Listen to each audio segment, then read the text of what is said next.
وجد الرجل سلطعونا على الشاطئ وكان جائعا. أمسك السلطعون وفكر في طريقة لطهيه، لكن فجأة انفتح في بطن السلطعون فم يشبه الزهرة. في اللحظة التالية قفز السلطعون على وجهه.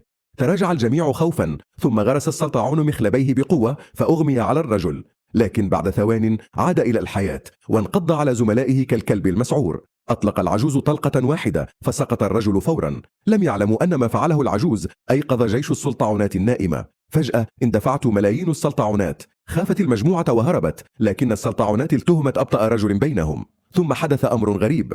توقفت السلطعونات عند حافة الغابة وتكدست فوق بعضها دون أن تتقدم خطوة واحدة، فهي لا تجرؤ على دخول الغابة، فهناك وحش أشد رعبا. لم يكن أمامهم خيار سوى دخول الغابة بعدما هاجمتهم السلطعونات، وكلما توغلوا أكثر أصبح المكان أكثر كآبة ورهبة.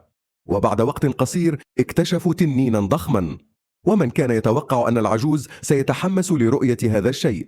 فقد كان يعتقد أنه نبع الشباب الذي أمضى سنوات طويلة يبحث عنه، لكن ما لم يعلموه أن مشهدا مرعبا كان على وشك الحدوث.